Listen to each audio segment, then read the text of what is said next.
I saw an interview by Neil Adams a couple years ago, and he held up his hand and he said, "You want a $100 million movie?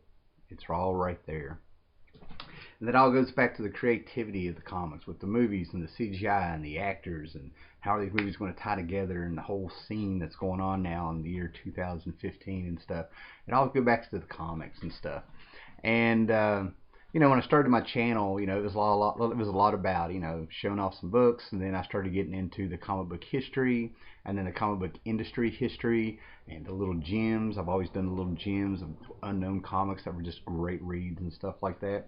And then, somewhere along the line, with the way comics have been for the last 5 years and stuff, it's been slowly a very disenchanting journey for me and stuff. And then sometimes, and after doing this since 1977, since I was just 4 years old and stuff like that, the passion has never really died. It's just sort of like I just don't like where it's at now, and sometimes you just need to kind of stop and look back of where you started from. What was it about these comic books? What was it about these stories? What has kept you going with getting all this stuff?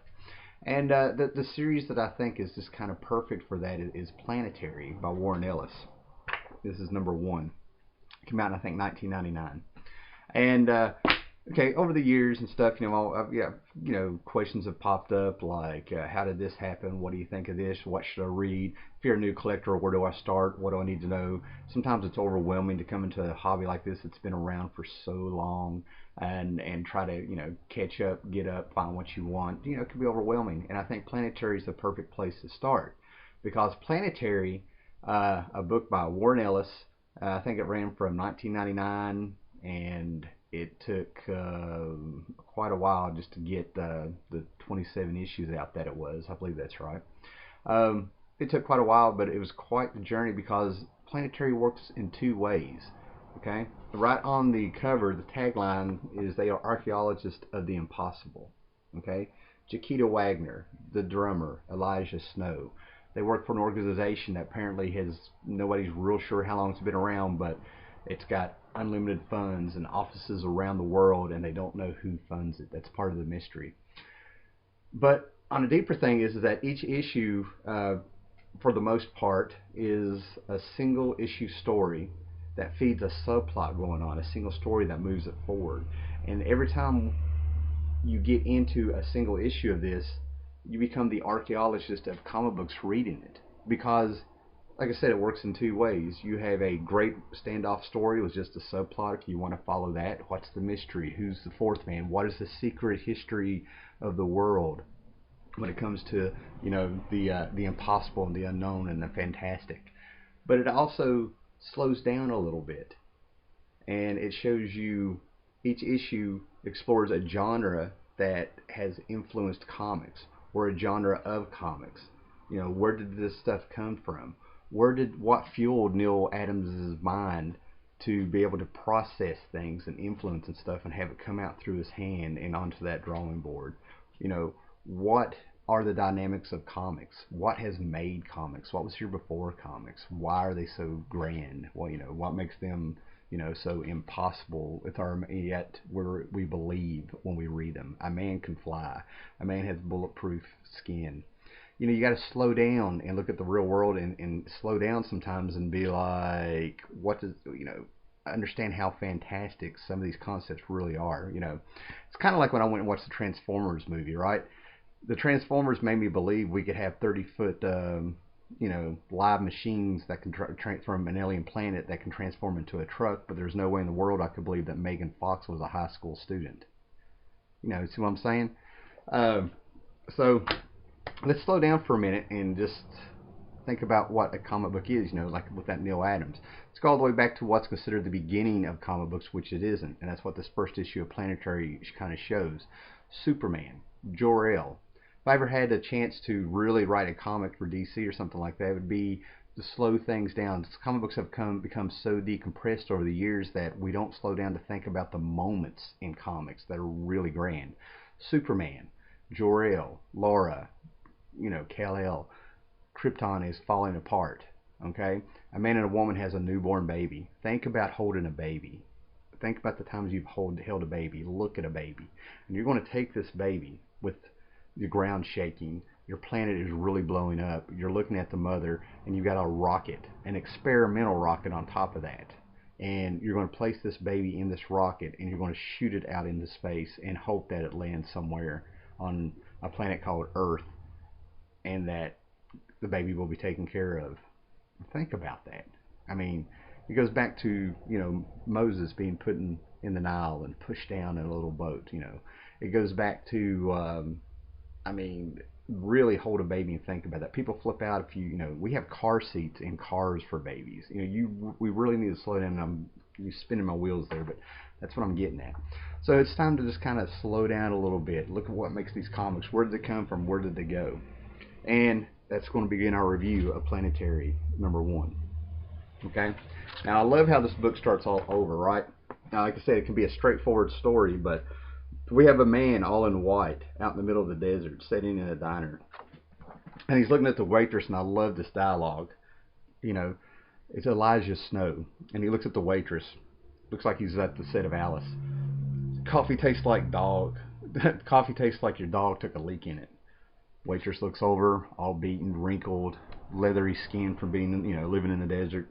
Dog's got to go someplace.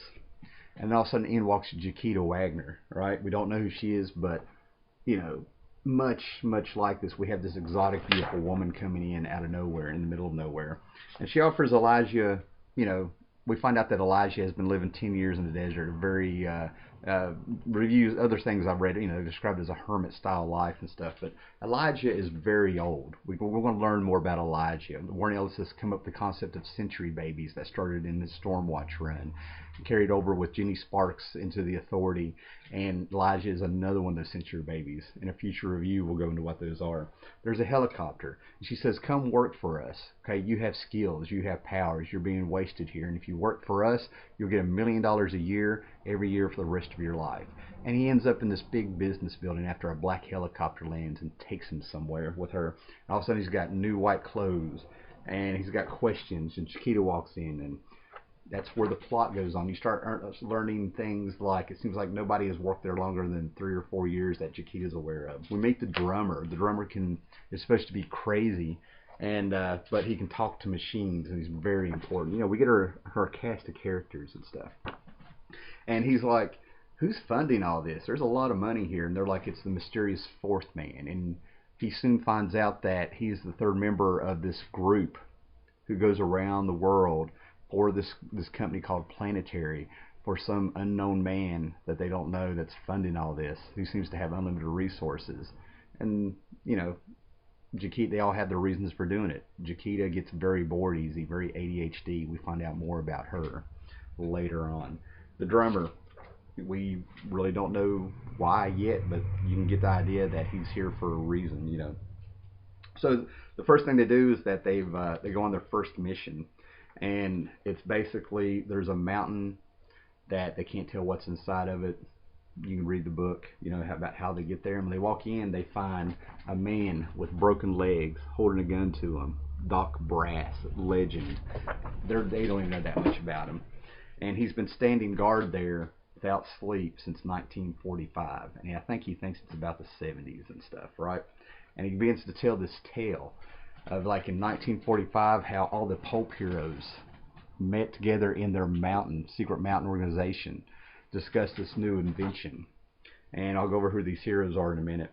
And they're sitting there talking, and what they've learned is that they've, through quantum mechanics and whatever else, the snowflake, the quantum physics snowflake. This thing is there's an actual mathematical number on it, man, but this takes you to thousands and thousands and thousands of dimensions. This could be a very dangerous weapon, and they're trying to decide what to do with it because they are the heroes. And then all of a sudden, with this power, they are attacked from another dimension by a version of the Justice League. Okay? Now right here, I want to talk about, I've already mentioned Warren Ellis is the man that writes this, but John Cassidy, the artist on this, is so versatile and great design work. He's reinventing the wheel with some of the stuff that he's doing. He's interpreting characters again, and in a very stylistic approach, right? These are characters, whole characters from the 40s, all right? he's got that look for him, yet we know who they are. They all have different names, but we know what their influences are. John Cassidy also has reinterpreted the Justice League, without, that we know it's the Justice League and the things he's done with it. Very futuristic compared to it, I mean, just so versatile, designing characters from the 40s, designing characters from the 90s, if you will. And it's all flowing and it all fits together. And there's a big battle waged, of course, and Doc Brass is the last one standing, barely, and decides that he's going to guard this snowflake from anybody else that comes, and he doesn't sleep until Planetary gets there, and they have to talk him down. Okay? That was a very quick review, and that's how quick this can be read, and like that, you're like, that's a cool story, right? And now this is where you can become the archaeologist of reading this book, okay? Here's how I interpret it, right? There's before comics, before you have ever read a comic and stuff, man. Very plain landscape, just a desert setting, okay? And you're just doing the humdrum things through your life, and nothing, all you got to talk about is a dog pissing in the coffee. And then all of a sudden this exotic creature, beautiful creature walks in, comes in, and this is comic books. That's Chiquita. Your life is about to change and get a little bit of excitement from something that never quits. She has ADHD. She can't slow down. Okay? And she talks to him, and you're all rugged and stuff, and all of a sudden, you get kind of picked up. Your life gets a little bit more exciting, Then we get our cast of characters and the subplot and stuff, but let's talk about these pulp heroes that are in there, right? As we go in there, the pulp heroes, in comic books, one of the greatest things they ever did by Gardner Fox did was have the Justice League meet the Justice Society. And this happened in the 60s, right? I think it was like Justice League 21. And back then, the Justice League, you should know who the Justice League lived in a mountain. Their headquarters was inside of a mountain cave. And they actually met the Justice Society. Well, Warren Ellis takes it back a step further, right? Okay, here's our pulp heroes, and I have their names wrote down, but basically it's Fu Manchu, Doc Savage, The Shadow, Tarzan, okay? It's the pulp heroes from before superheroes. But he's got them sitting at a table, all right? Very reminiscent of the first appearance of the Justice Society on this cover, okay? So he's taking it back, and what Warren Ellis, the whole point of this book is to give us information. Who's their characters? Here's their organization. Here's what they do. Here's the mystery. Who's the fourth man? What are we doing here? And then he takes it into the comic book history, and he shows us the beginning. This is where we came from when it comes to comics. Before there was Superman, before there was the Crimson Avenger, we had our pulp heroes, our radio heroes. Doc Brass is Doc Savage, and on and on and on, right? And then with the emergence of the Justice League from another dimension, he's shown us where we are now, 1999. Grant Morrison, I think he was finishing up his Justice League run and our popular superhero genre. So we had the pulp heroes versus the superheroes. And strangely enough, who wins? Doc Brass of the pulp hero, the one. So that says something, right? And that just lets you know that we are in for something. Now, there was a preview story that popped up in 2 Image Comics before this, letting us know was coming. I'll review that later on, okay? But this is just the kind of thing that if you're new to comics, or you want something new and exciting, or you want to be able to, if you want some really good light reading, or you really want to get into comics and see where all this stuff came from, what filled up that hand of, what came out of that hand of Neil Adams, that he's talking about for these $1 million movies and for these comics that have been going and how long they've been around, and this is the way to go. All right, thanks a lot, guys. Planetary #2 review will be coming up, and okay, hope we're in for the journey.